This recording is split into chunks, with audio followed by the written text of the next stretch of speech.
From UFOs to psychic powers and government conspiracies, history is riddled with unexplained events.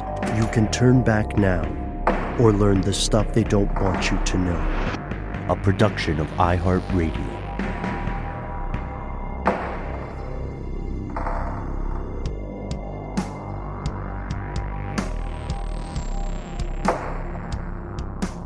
Hello, welcome back to the show. My name is Matt. My name is Noel. They call me Ben. We're joined as always with our super producer, Andrew, the Triforce Howard. Most importantly, you are you. You are here. That makes this the stuff they don't want you to know, folks.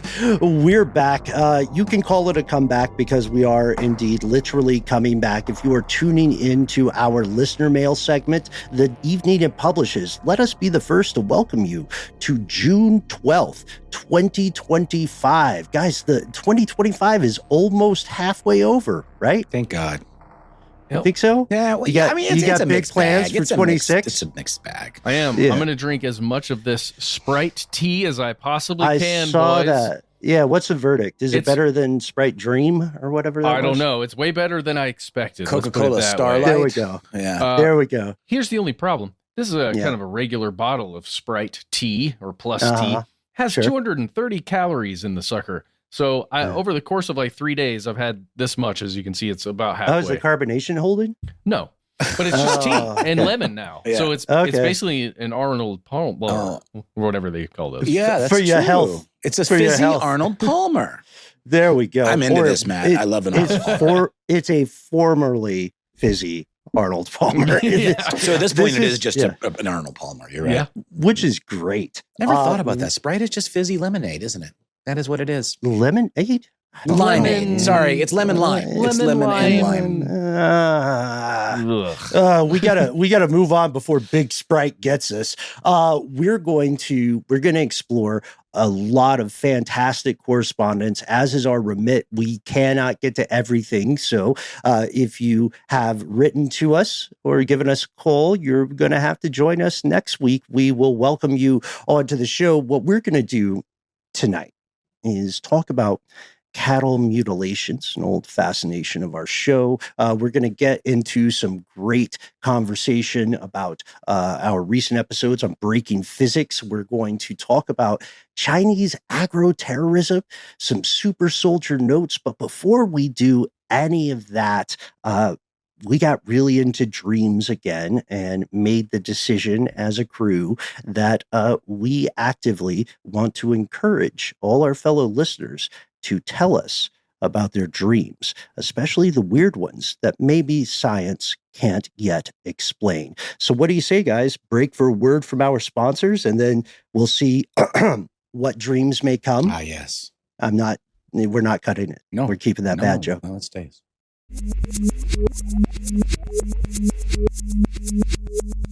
And we're back. And you know what? I really reject this notion that nobody wants to hear about people's dreams. Have you guys heard this? Like, this is sort of a thing where it's like it's sort of meant to be sort of a burdensome thing, or it's obnoxious, and people only think that their dreams are cool and nobody else cares. I disagree. I've heard that. I disagree. I think the discrepancy comes from an unfortunate thing where a lot of humans have experienced conversations where someone wants to tell you all about their dreams, but they don't reciprocate. That's and I also think fair. if you reciprocate, then any conversation can be interesting. If you listen as much as you speak, the interaction will be rewarding. I like that, Ben. It's a good way to put it. And we already have entertained some tales of various listeners' dreams who have written into us, but I found one particularly interesting that came from 2Fab, and specifically refers to the idea of dream premonitions. So 2Fab starts, "Hey guys, I don't really comment often because of my job, although I listen to every show. Thanks, 2Fab. There are 3 witnesses to this," referring to this individual's dream premonitions. "And I told 3 people about the event that occurred, and the premonition was the night before the event. Just to be clear, I have lucid dreams quite often and solve problems in my sleep on the regular. What a cool skill. You often hear about artists and musicians that claim to be able to create the state of lucid dreaming or encourage the state of lucid dreaming in order to work on their art. So I think problem solving makes a whole lot of sense. It's cool that you can do that. 2Fab. This is something I've always done since I was a young girl, and I've just accepted this as part of my superpowers compared to most people. Agreed on the superpower note. However, I have had 3 real premonitions before the event, 2 of which were associated with myself or my family, and therefore could fall into a category of being able to be explained away, perhaps referring to just kind of, you know a lot about these people, you can kind of put the pieces together in advance, be predictive based on observations.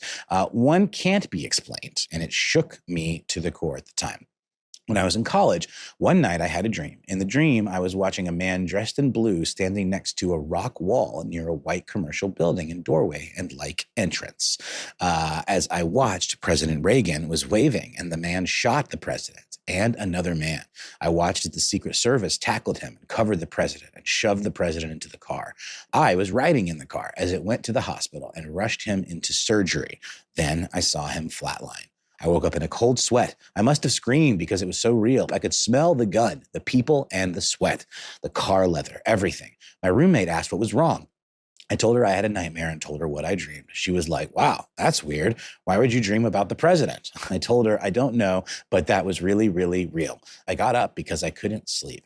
I went to breakfast with my 2 best friends and told them about the dream. They both teased me and asked if I was going to join the Secret Service or something.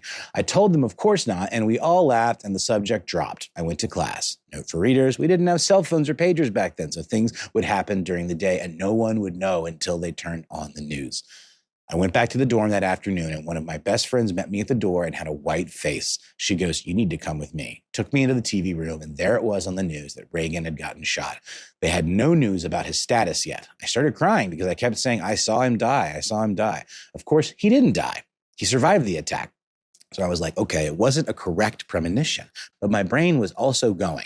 Other than the guy and how he was dressed, and the building was exactly the same building from my dream. And they shoved him into the car and drove to the hospital, and another man was also shot.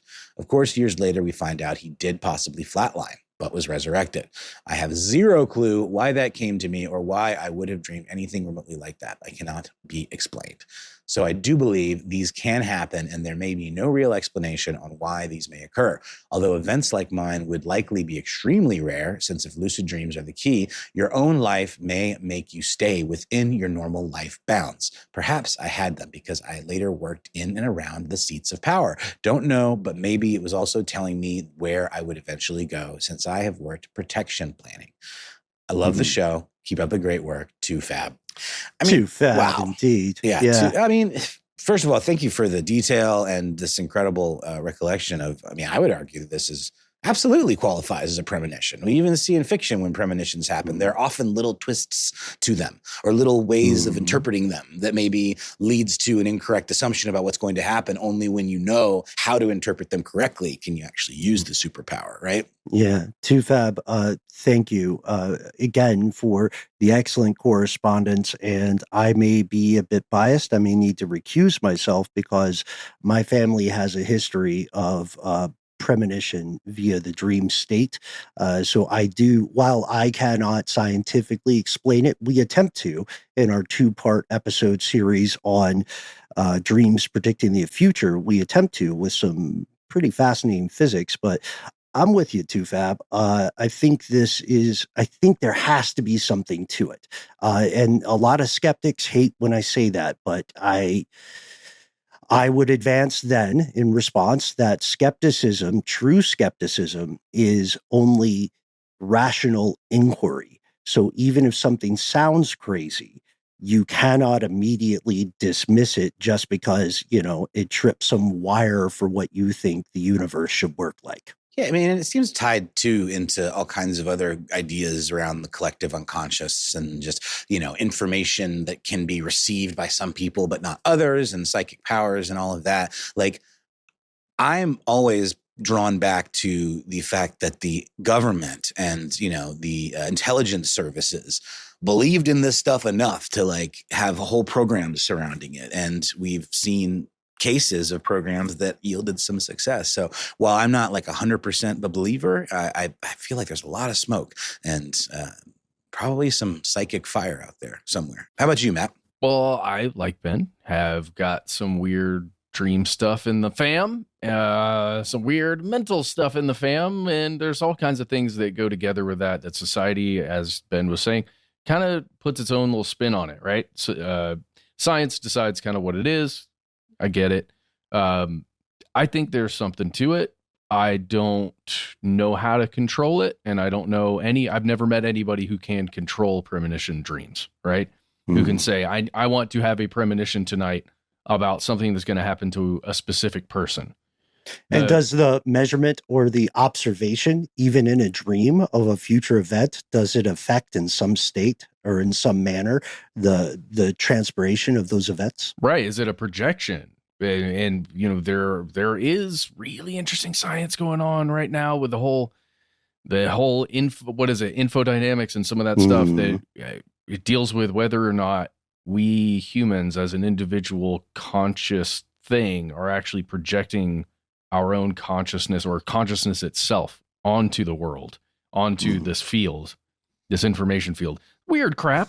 And it goes back to that episode about breaking physics, which we're going to talk about further in this episode. But it feels like we're reacting to something. I mean, there's a certain amount of intuition that goes into this, and people that like to Fab's point about maybe some of those premonitions that could be explained away because of intimate knowledge of certain individuals and, you know, whatever, the course of their lives, et cetera. But so there is a certain level of just intuition and kind of a certain kind of intellect that goes into being good at this. And we see that exploited by like fake psychics and confidence men and such, right? Mentalist. Yeah. I mean, there is that's the thing. A non-zero percentage of these lived experiences can be explained by understood science, right? However, we're not looking at that significant discrepancy or that significant piece of the pie. We're looking at the stuff that cannot yet be explained. We're looking toward the bleeding edge of cognitive science where even the physicists and the skeptics alike throw up their hands or tentacles and say, crap, I don't know. It reminds me of Fab. It reminds me of a recent study that you would be fascinated by, I hope, wherein researchers have found quantum entanglement may explain migratory birds' astonishing sense of direction. Like we knew they could sense magnetic fields, but we didn't really understand how they could do so. And it turns out bleeding edge science may give us the answer. And in the pursuit of that, the understanding of the very small and very tricky science of quantum mechanics, we may arrive at an answer regarding premonitions in dream state. I guess that's what I'm referring to as well. Specifically, I know I bring it up a lot, but I know you guys enjoyed this conversation too. Russell Targ, the Third Eye Spies author and person who is involved in some of those very programs with the government for training psychic spies and stuff. And I just really love that some of that bleeding edge technology you're talking about in science, rather, it's starting to resemble a place where science intersects with like the unknown. And I guess that's 100%. Sort of the point, right? What is the unknown if not a thing that science cannot yet explain? And what is bleeding edge science if not starting to approach those things?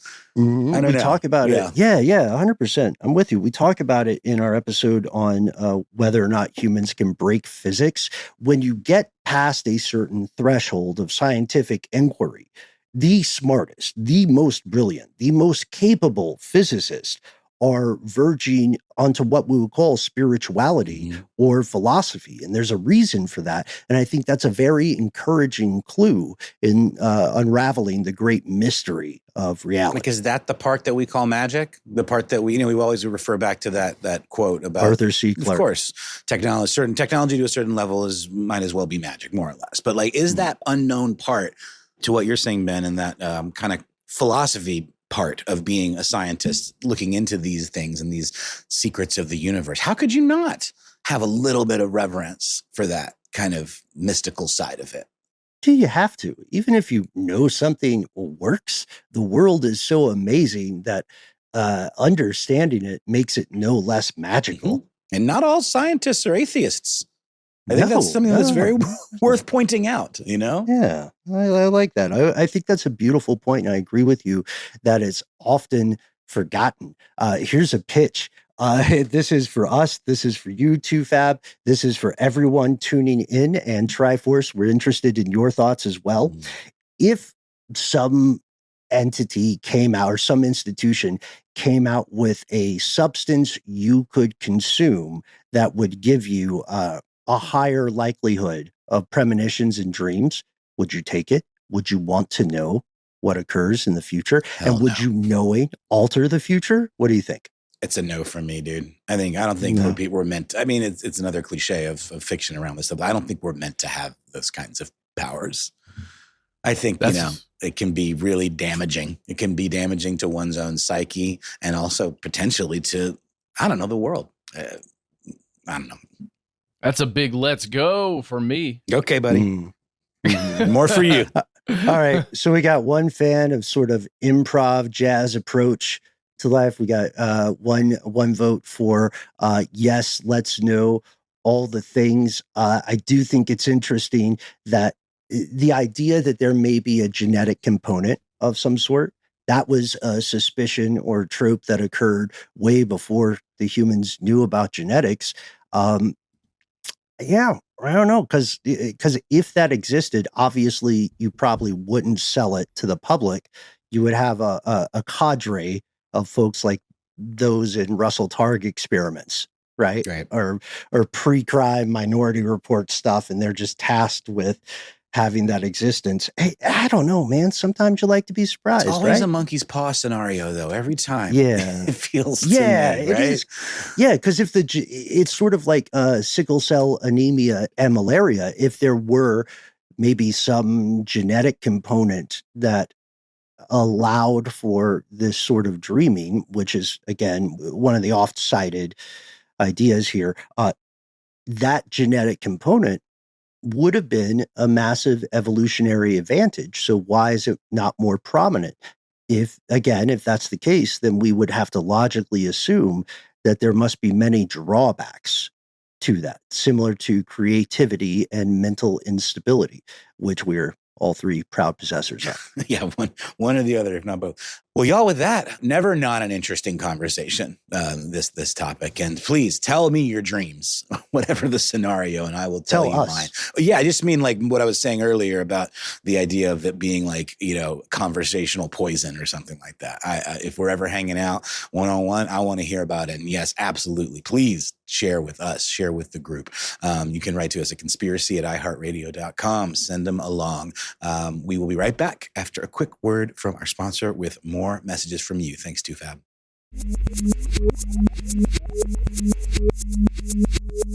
And we've returned, and we are jumping to a message from Goat to discuss mutilations of animals, cattle in particular, but several others as well.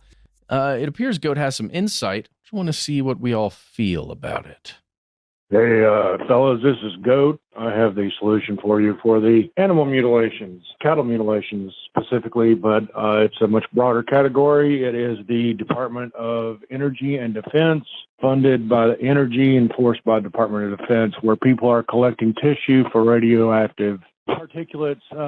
And if you look at the animals, the parts that are taken are as follows: the eyes, the thyroid, the liver, the kidneys, the stomach contents, the ascending aorta, the entire large intestine, et cetera, et cetera.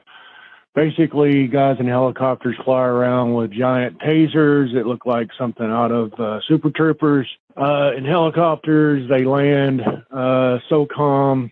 They don't only test cattle. It's just that cattle are very convenient, often in wide open spaces where you can land a helicopter 5 miles away from nobody, chop them up, let the blood drain in the ground. These SOCOM guys could probably disassemble a cow in 20 minutes, team of six, SEAL Team 6, etc.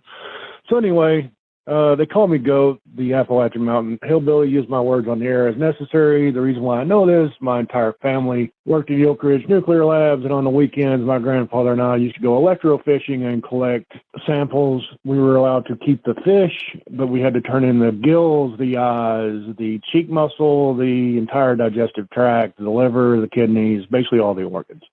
So you gut the fish, throw it in a Ziploc bag, put the time, date, and the place you were on the lake, and they study the radiation levels in the liver. The good news is Milton Hill Lake in East Tennessee, just outside Oak Ridge, Tennessee, where the nuke labs are, is about 5% over background radiation in the fish livers. That's what we saw, and you can actually get paid to do this today. There's a form to fill out on the line with the Department of Defense and the National Atomic Energy, whatchamacallit. Anyway, they sample all over the world, and basically when the SOCOM guys are bored, they can always go and shoot a few cows.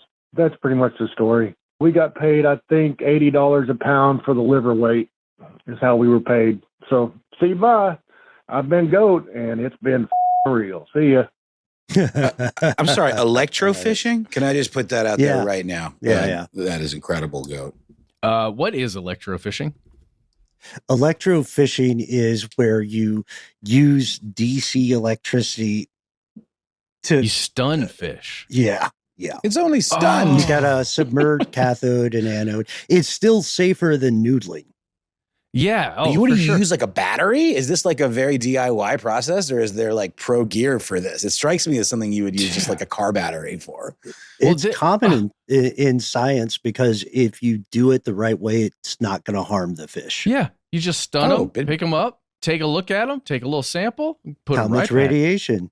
No hooks involved. Oh, wait, it wouldn't kill him dead? It would literally just knock him out? It seems like it would kill him. No, it doesn't have to kill. Okay, it could be a low voltage shock.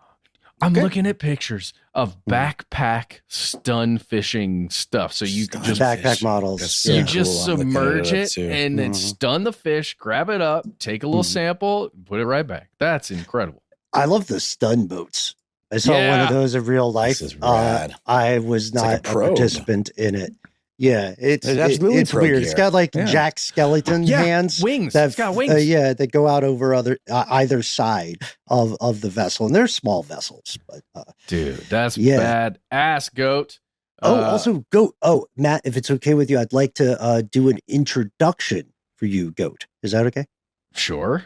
All right. So through another side quest with roots in East Tennessee and my family of old, met the official historian of Oak Ridge, a tremendous guy named Ray Smith. And I'm sure he'd love to speak with you, Goat. So if it's okay with everybody, follow up in this correspondence. Drop us your email when you have a chance, and we'll connect you directly with this guy. I think you would love to share some stories with each other. Heck yeah. If you don't already know Ray. Again, Ray's just a great storyteller. Sounds good. Heck yeah. Friends for life were just made on the show. Ray and Goat. Oak Ridge guys. Isn't there a band called the Oak Ridge Boys? 10-10, no notes. Isn't there like a bluegrass outfit called the Oak Ridge Boys? I swear there is. They could be Oak Ridge Boys is all I'm saying. I liked your song, Matt. But this is really cool stuff, guys. Just look, Goat, we're not saying you're wrong here or you're telling tales. It's just like stating it so matter-of-factly that there are SOCOM guys in helicopters with giant tasers that go around and knock off the cattle and do the samples right there and let them bleed out into the soil. What was it? Cheeks? Thalamus? Eyes, thyroid, liver, kidney, stomach, ascending aorta, large intestine. Did I miss the significance of the parts?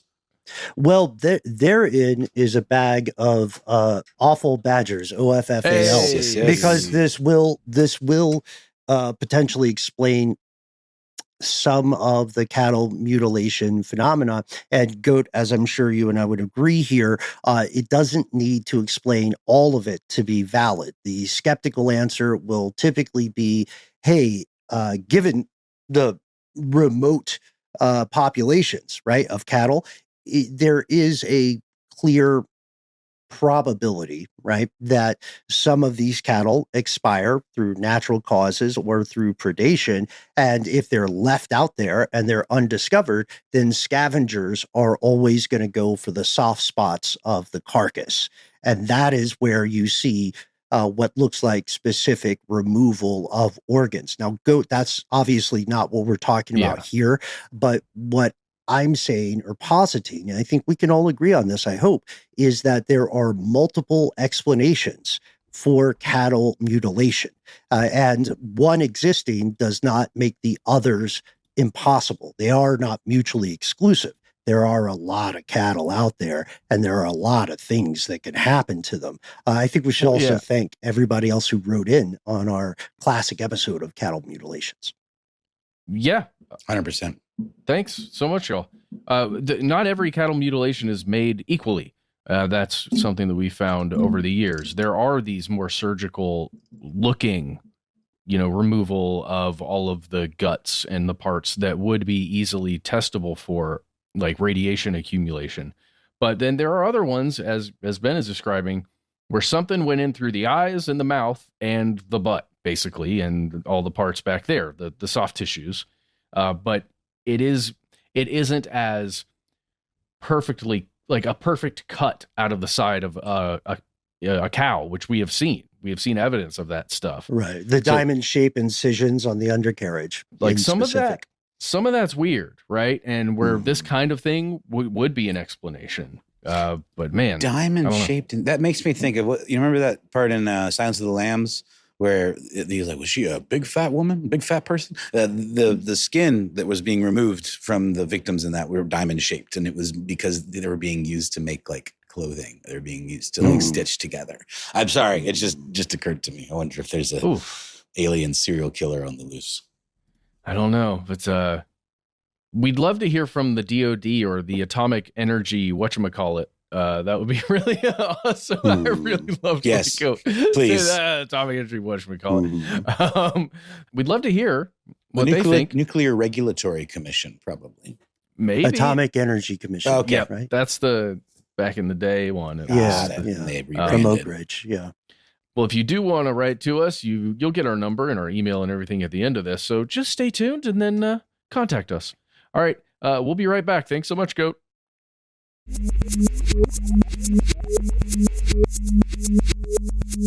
And we've returned with a couple of brief pieces of correspondence or correspondencies, if you want to be that guy at a party. I do. And we're going to start maybe this way, guys.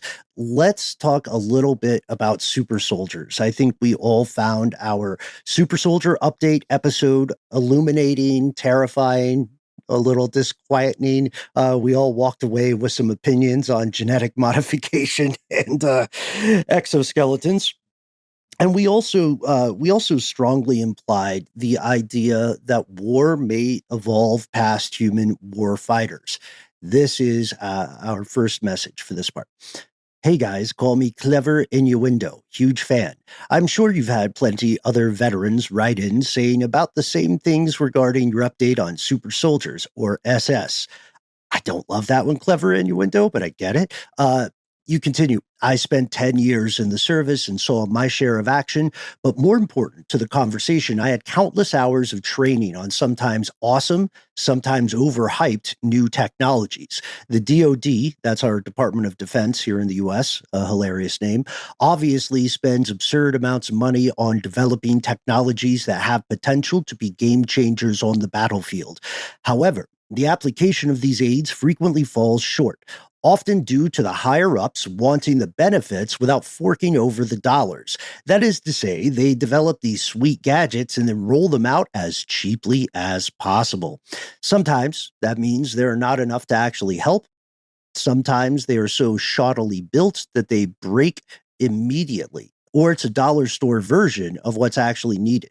So while I do believe some super soldier stuff is in the works and that one day it will actually be effective, I think that day is far, far away. But I hope it's before Skynet goes live. Sorry this was long. Thanks for all the content. Keep kicking ass, brothers. Love you all. Clever Innuendo. Thank you, Clever. Brief clarification there. I was referring perhaps in error to some other correspondence we got about a world in which technology advances such that you don't have humans on the battlefield. I think that is also a salient point. But what Clever is saying here is going to be familiar to any veteran. We mentioned it, right? Like rolling out stuff before it's battle tested and just saying, oh, Halliburton, those guys gave us the cheapest per unit price. So let's hope those planes stay in the air. That's what they mean by field tested, right? Yeah. Especially with a lot of the wearable gear that ends up being made of crazy cheap materials because the government, saw a way to get it cheaper. Yeah, war profiteering. It's a real thing. People don't talk about it in the West maybe as often as we should, but it reminds me of two fictional touch points. These may be familiar to veterans and to you as well, Clever. Remember that movie adaptation of the board game Clue? It had no right to be as good as it is. It's supposed to be good, right? And it's got fantastic. They made like 5 different endings. You can see, I believe. Yeah, it's great. It's probably one of the best board game adaptations out there. Can you name another? Yeah, Battleship. Oh God, you're right. That is, come on though. Is that? I mean, come on. Like masterpiece. I want to see Candyland the movie. That's a good that call. Seems like that's a missed opportunity. I want to see Tim Burton direct Candyland the movie or Werner Herzog. Guys. Yeah. According to IMDb, Candyland is a movie. No. What? From 2022. Oh, well, that was the before times. Was it though? I've never heard hide nor hair of this. Directed by John Swab. I thought it was going to be Uwe Boll. Yeah. I like that. Well, okay. So was it good? I'm going to guess no. The reason I'm bringing up Clue is that if you'll recall, spoilers, 3, 2, 1 spoilers, one of the people, I believe it may be the Colonel Mustard character, is villainized and exposed as a war profiteer. And people died because he was cracking corrupt government contracts to put stuff out for a very low price point. We also see another example of this in, The Boys. Remember the graphic novel, The Boys? Yeah, Vought International? Show wasn't half bad. And there was also a Nicolas Cage movie where he played a war profiteer. It was called like The God Lords of War. of War? Yeah. God of War? Something Lords like of War, that. something It was exactly. It was about the very thing that you're talking about. Oh, man. War profiteering. Still around, film right? Absolutely. Absolutely. 100%. I mean, there's shades of it, but I mean, at the end of the day, it's just about prizing profits over, anything else. Yeah. And keeping people unsafe, putting them in situations that are more unsafe than they already were. This doesn't happen a ton with us in podcasting. What a weird and not good comparison. But if we get a bad mic, we will just move a recording, right? If these folks get bad instrumentation, then people die.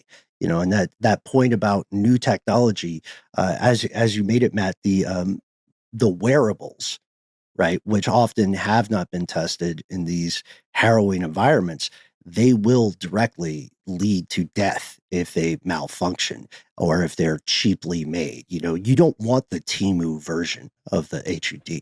Well, yeah, or they'll just end up sitting in boxes at a forward operating base because the soldiers all decide, well, let's just not use those. Yeah, not that one. You know what I mean? We'll do it live with the stuff we know works. Yeah, like our eyes and, ears and stuff. We also want to thank all the people, all the veterans and currently serving members of various militaries and armed forces who wrote in talking about the same future of the super soldier. Does a world exist wherein there are no human soldiers, right? And what does human mean in this context? It's on the way. Maybe we can share more of that in the future. But for now, we're going to a brief piece of correspondence that may prompt an episode. This comes to us from our friend. We're going to do our best. We want all hands on deck for this one, guys. Jacqueramaphan. Nailed it all 3 times. Oh, thanks, bro. Yeah, one of those. Okay. Jay, we're going to say it for short. Jacqueline. You wrote... Sorry. Jacqueline. Present.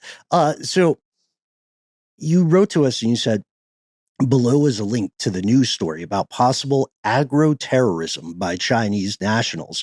I'd love to hear you guys dive into this. I'm sure there's much more to this story. I'm also curious as to if we have similar supplies of the same fungus in U.S. labs.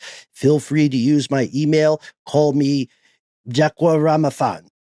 Jacqueramaphan, if you can. I don't know. You can try. I don't know. One of them might be right. So thank you for bearing with us there.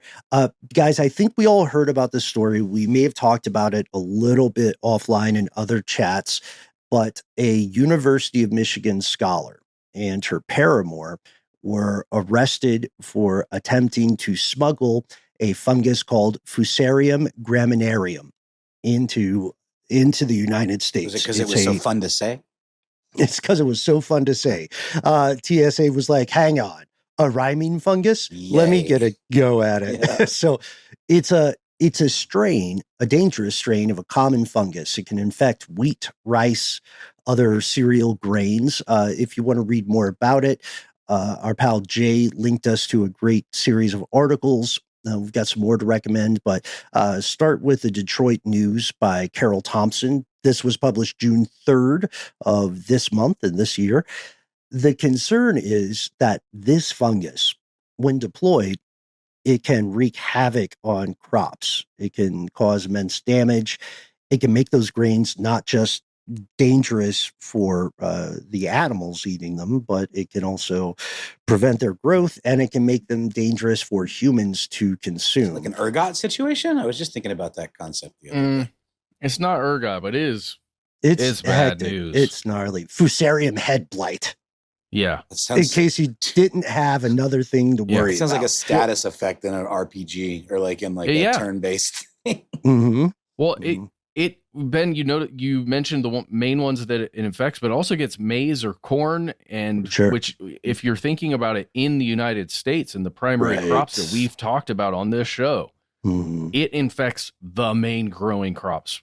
Besides, I think soy. I don't know about soy, but it does a number on them too. It's bad. If you get Fusarium head blight, then congratulations, you're wheat. That is a disease for wheat. But if you are a human animal and you're in the whole, you're doing the human thing, then you should know that this fungus can cause vomiting, liver damage, and reproductive issues. It especially can touch pigs. So, look, here's the case. We want to approach this rationally without alarmism. We do want to give you some facts you should know. The people who were arrested, there's a 33-year-old. This is the scholar, Yun Qing Jian, and her boyfriend, Junyong Liu, they're like 33 and 34. And the issue is why they would purposely bring this to the U.S. It already exists in the U.S. and in a number of labs. It seems right now that the federal government is accusing them of possible agro-terrorism, using this fungus as a biological weapon to attack the U.S.'s breadbasket. So agro-terrorism versus eco-terrorism are two different concepts? Yeah. Yeah. Gotcha. Yeah. There's a Venn diagram there. That's a great question. But the thing is, this already existed in the U.S. As we said, it reached epidemic levels in the 1990s, and it screwed with crop yields, which messes with crops in the future, messes with the price point of maize and wheat and so on. I'm going to say it is easy to, especially in times of xenophobia, it's easy to accuse these folks of being super villains or something, but it's also quite plausible that they were just trying to get around the red tape. Like, you can bring this into the US and things like it. You have to go through a pretty rigorous evaluation period when you ship this stuff, because it is living. it can die in transit while you're waiting to get through all the bureaucracy. So logically, you could say, hey, I need this for my research. I'm just going to bring it in. Like those people who always get caught with a bunch of animals in their pants, like snakes and parrots. Ants even. There was an ant situation. Yeah. There was a huge ant situation. Yeah. I don't know. My first question for you guys here is, why did they lie to the FBI when they got caught? That's the main thing stopping me from saying, nerds are gonna nerd. Yeah, well, I think that's the primary reason that anybody would look at this. If you're not looking at the rhetoric that's being put out there by like Kash Patel, FBI director, and other people that are, just saying blatantly, yes, these are agro-terrorists. That's what they were trying to do. That's it. Full stop. That's all you need to know. But if you're looking deeper in the story, you see that they're telling tales, and maybe not to get because they're in a relationship, right? So maybe they're trying to not implicate the other. But is there a scientifically valid reason for having this stuff? Yes. Okay. Yeah. The research that can be conducted using this could save crops in the future. Oh, that makes sense. Yeah. So there is a legit reason for that. As we're recording again, it's Monday, June 9th. The primary person, the scholar, Yunqing Jian, is getting her detention hearing postponed to June the 13th. So just a few days as we from our recording date now. The officials, I love your point there, Matt. The officials on the FBI, the NSC, National Security Council, and others are saying, we think this is a rare but legitimate case of agro-terrorism, or as you were saying, no, bio or eco-terrorism.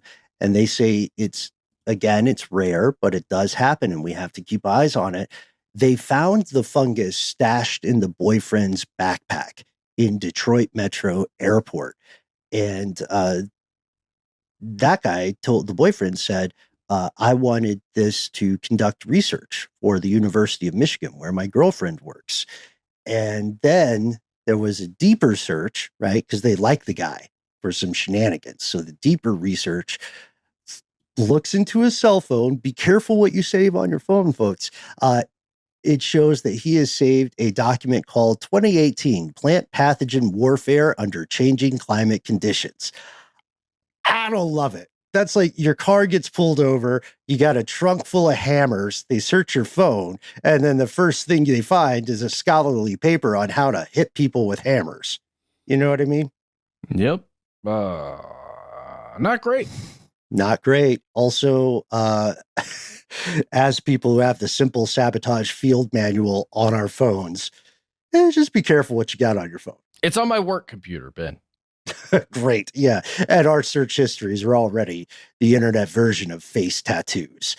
I don't know. I think the point about racism and prejudice and xenophobia holds, but also, what do we make of this? Agroterrorism is, for now, relatively rare in the modern day, but we know that there have been corporate activities that were completely legal to mess with crops, like Terminator seed lines, right? IP shenanigans and so forth. Could this be an attempt to attack the crops of the United States? It seems a little convoluted. Well, and you tell me.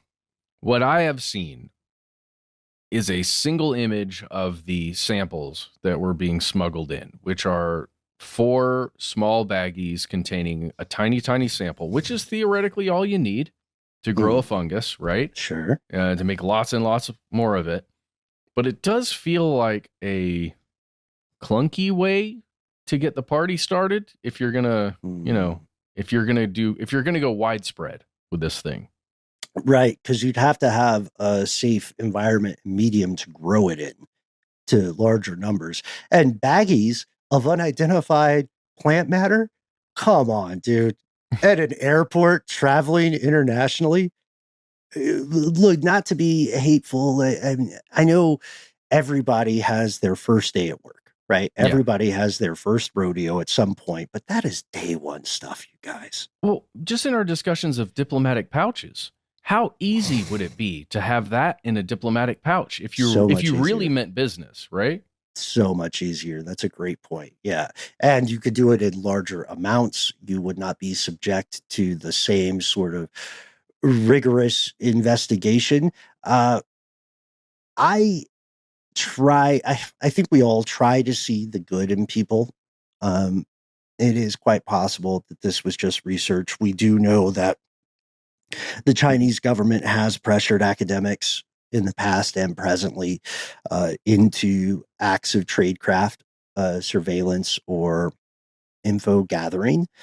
But often they're doing so without the consent of those nationals. And if you start looking in the right places, you will see a lot of stories about that in the United States. So it's quite possible, Jacqueramaphan, that these people got that these folks got caught up in an active state-sponsored prejudice against Chinese nationals. Yet nothing occurs in a vacuum. So this is a good question. Yeah. I don't know. Is this worth doing an episode on, you guys? Agroterrorism in general? Definitely possible. And just looking at where the University of Michigan is located, right there in Michigan, where you've got Ohio, Indiana, Illinois, Iowa, just going through there. And if you look at the map, guess what's there? Farmland. Guess what they're growing there? Corn, mostly. Right. And you can just see it as a potential major thing. It does make me wonder if the University of Michigan, like under the cover of a student working in a laboratory, would that function for legitimate spy purposes and agro-terrorism purposes, like state-sponsored level services? Would that be functional? I mean, we've done it before, for sure. It's not, the thing is, possible does not equal definite, and we would need to understand more about the case. The reason this would make a good episode is we need to know where John was traveling. We need to have all like the comms between there. We need to know a lot more about the boyfriend. We need to know where they gathered the substance, right? And we need to know, if we were those folks who got jammed up, then one of the smartest things we could do, in addition to lawyering up, is prove the case that we had legitimate research. Because skirting red tape so you can publish your paper, so you can advance your career, that's way different from saying, hey, I'm going to wreck Iowa. For sure. Not great, suspicious, and may well make people like you for the crime part of it all. I mean, I guess it's technically a crime. You're being dishonest to authorities, but I just think it could cause some pretty gnarly scrutiny on you, and then out you, and then also wreck your academic career if you are doing it for that reason. Right. And even if you're not, it's still smuggling. Totally. Even if the argument is a greater good. And to exercise empathy, look, folks, we're from the U.S. We get it. All of us at some point have awakened in the night and thought, I should destroy Iowa. It's just most of us haven't done just it. on the day of the caucus, right? Right. Just, Matt's laughing because he thought about it, right? Oh, yeah, I'm sure. Yeah, mostly while I was driving through it. This place must go. There he is. That's the Dr. Doom origin story. We're going to have more on this in the future. Any Iowans out there, we're joking. We love you. Yes, of course. Any Iowans out there, Nola's joking. Yes. We're going to go doctivigate ourselves, perhaps to Iowa, perhaps to points beyond. Thanks to Clever Innuendo. Thanks to Jacqueramaphan. Thanks to the GOAT. Thanks to 2Fab. One shout out, if we could do it really quickly, Wrongful Conviction, a show that we have partnered with in the past, has a 3-part interview with the legendary activist Leonard Peltier. The third part has not yet published, but the second part is out there.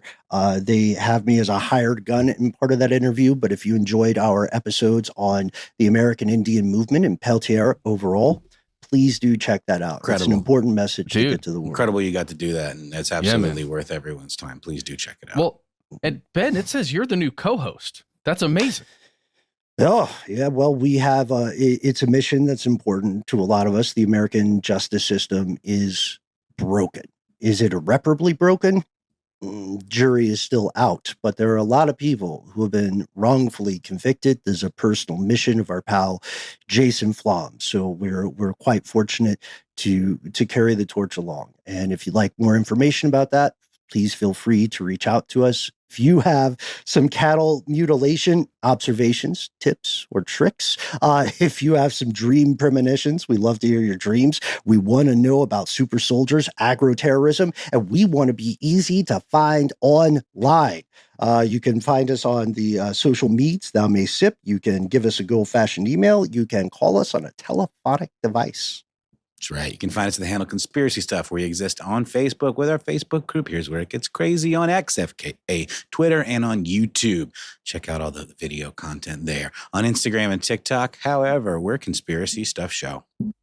We have a phone number. You can call it right now. It is 1-833-STDWYTK. When you call in, give yourself a cool nickname and let us know within the message if we can use your name and message on the air. If you've got stuff to say that you can fit in an email, why not instead send us one of those? We are the entities that read each piece of correspondence we receive. Be well aware, yet unafraid. Sometimes the void writes back. Fjord, fjord, fjord. Join us out here in the dark. Conspiracy at iHeartRadio.com.